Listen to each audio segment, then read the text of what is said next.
Hi friends, hi children's, అందరూ ఎలా ఉన్నారు? నేనైతే చాలా బాగున్నాను. మీరు కూడా బాగుండాలని మనస్ఫూర్తిగా కోరుకుంటున్నాను. సర్వేజన సుఖినో భవంతు. మరి స్టోరీ టైం చక్కగా అద్భుతమైనటువంటి మరొక కథను తెలుసుకుందామా? మీతో పాటు నేను కూడా తెలుసుకోవటానికి సిద్ధంగా ఉన్నాను. మరి ఈరోజు మనం తెలుసుకోబోయేటటువంటి కథ ఎలుగుబంటి ఆశ. ఎలుగుబంటి ఆశ ఏంటి అసలు ఈ స్టోరీ అనేది మనం ఈరోజు తెలుసుకోబోతున్నాం. ఇక ఆలస్యం చేయకుండా కథలోకి వెళ్ళిపోదామా? మరి మొట్టమొదటిసారిగా మన ఛానల్ను చూస్తున్నట్లయితే చక్కగా లైక్ చేయండి, షేర్ చేయండి, అండ్ సబ్స్క్రైబ్ చేసుకోండి. చిన్న కమెంట్ ఇవ్వండి. తద్వారా మన కథలు అనేవి అందరికీ రీచ్ అవటం జరుగుతుంది. ఓకేనా? మరి తెలుసుకుందామా? ఇంకా ఆలస్యం చేయకుండా కథలోకి వెళ్ళిపోదాం. ఎలుగుబంటి ఆశ. ఒకప్పుడట బాగా ఆకలితో ఉన్నటువంటి ఒక ఎలుగుబంటి ఆహారం వెతుక్కుంటూ నది ఒడ్డుకు వెళ్ళిందట. తను నీటిలో చేపల కోసం వెతకటం ప్రారంభిస్తే తను ఒక చేపను చూసి దాని మీద దూకి పట్టుకుందట. అందులో ఉన్నటువంటి ఒక చేపను చూసి దాని మీదకు దూకి పట్టుకుందట. కానీ అది తన కడుపు నింపటానికి చాలా చిన్నదని భావించి వెంటనే ఆ చేపను విడిచిపెట్టేసిందట ఎలుగుబంటి. సో ఆ చిన్న చేపన ఆకలి తీర్చలేదని చెప్పేసి తను ఏం చేశాడు, ఎలుగుబంటి ఏం చేసింది, విడిచిపెట్టేసింది. అయితే తరువాత తను మరొక చేపను పట్టుకుందంట. తను మరొక చేపను పట్టుకొని అది కూడా చాలా చిన్నది అని గుర్తించి దాన్ని కూడా విడిచిపెట్టేసిందట. మరికొద్దిసేపటికి ఈ విధంగా తను చేస్తూనే ఉంది.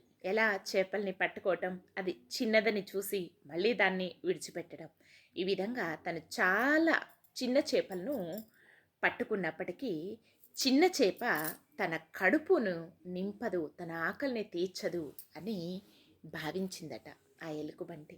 భావించి తను అలా పట్టుకోవటం విడిచిపెట్టడం ఇలా జరిగిందట ఆ రోజంతా. ఆఖరికి ఆ రోజంతా అంటే సూర్యాస్తమయం టైం వరకు కూడా ఎలుగుబంటి ఏ పెద్ద చేపను కూడా పట్టుకోలేకపోయిందట. అన్ని చిన్న చేపలనే పట్టుకుందట. అలా అయ్యేసరికి చాలాసేపు అలాగే నిలబడి చేపలను పట్టుకోవటం, వదిలిపెట్టడం ఇలా చేస్తూ ఉంది కదా. మరి ఎక్కువసేపు సూర్యాస్తమయం వరకు నిలబడి ఉండేసరికి తను చాలా అలసిపోయి ఇప్పుడు తను చాలా చేపలను వదిలేసినందుకట పశ్చాత్తాప పడింది. ఎందుకు? ఆ చిన్న చేపలు తన ఆకలి తీర్చదని ఇంకా పెద్ద చేప దొరుకుతుందేమోనని ఆశతో తనేం చేసింది, అలా ప్రయత్నిస్తూనే ఉంది సూర్యాస్తమయం వరకు. ఆ చిన్న చేపలన్నీ కలిసి తన కడుపు నింపుతాయని కానీ ఇంకా ఎలా ఇప్పుడు అనుకోలేకపోయింది. అవును కదా, ఆ చిన్న చిన్న చేపలన్నీ కలిపి తన ఆకలైతే తీర్చేయి కదా. అలా ఊహించక ఇప్పుడు చాలా ఆలస్యం అయిపోయింది అని తెలుసుకుందట. అంతే కదా, మరి సూర్యాస్తమయం వరకు అలా ప్రయత్నిస్తూనే ఉంది. ఆ చిన్న చిన్న చేపలన్నీ కలిస్తే తను ఆకలి నింపుతుంది, ఆకలి తీరుతుంది అని గ్రహించలేక వాటినన్నిటినీ వదిలేస్తూ తను సమయం అనేది వృధా చేసుకుంది ఇక్కడ. అయితే ఇప్పుడు ఇంకేమైంది, చాలా ఆలస్యమైంది అని తను అప్పుడు తెలుసుకుంది. కానీ ఆ రోజంతా తను ఆకలితోనే ఉండవలసి వచ్చింది. తన ఆకలిని తను సమకూర్చుకోలేకపోయింది. ఓకేనా? అంటే మరి మనకి ఇప్పుడు ఇందులో ఏంటి, అదే ఆ చిన్న చిన్న చేపలన్నీ కలిస్తే ఆ రోజు తన ఆకలి తీరేది. అది గ్రహించలేదు. చివరికి తెలుసుకుంది తను అలసిపోయింది. తనకింకా ఓపిక కూడా నశించిపోయింది. మరి ఇందులోని నీతి ఏమిటి?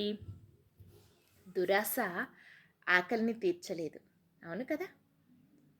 అందుకే ఆశ ఉండాలి కానీ దురాశ అనేది ఉండకూడదు.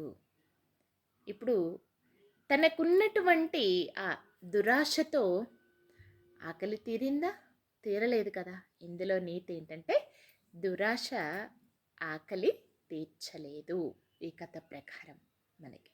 మరి ఈ కథ మీకు ఎలా అనిపించింది? చిన్న కామెంట్ చేయండి.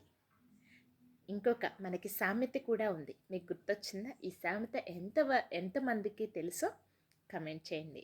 ఒకవేళ తెలిస్తే గనక ఎస్ అని, తెలియపోతే గనక నో అని కమెంట్ చేయండి.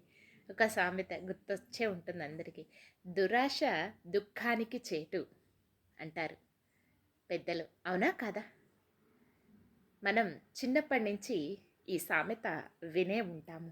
ఒకసారి గుర్తు చేసుకున్నట్లు కూడా ఉంటుంది మనకి. దురాశ దుఃఖానికి చేటు. ఈరోజు మనం అది తెలుసుకున్నాం. దురాశ ఆకలి తీర్చలేకపోయింది పాపం ఆ ఎలుగుబంటికి. ఇది ఈరోజు మనం తెలుసుకున్నటువంటి నీతి. మీకు ఎలా అనిపించింది పిల్లలు, మరి పెద్దలు అందరూ కమెంట్ చేయండి. ఓకేనా? మీ అద్భుతమైనటువంటి సమయాన్ని కేటాయించి ఈ కథను విన్నందుకు అందరికీ నా యొక్క హృదయపూర్వక ధన్యవాదాలు తెలియజేస్తున్నాను. మరొక కథతో మీ ముందుకి వచ్చేస్తాను. సర్వేజన సుఖినో భవంతు.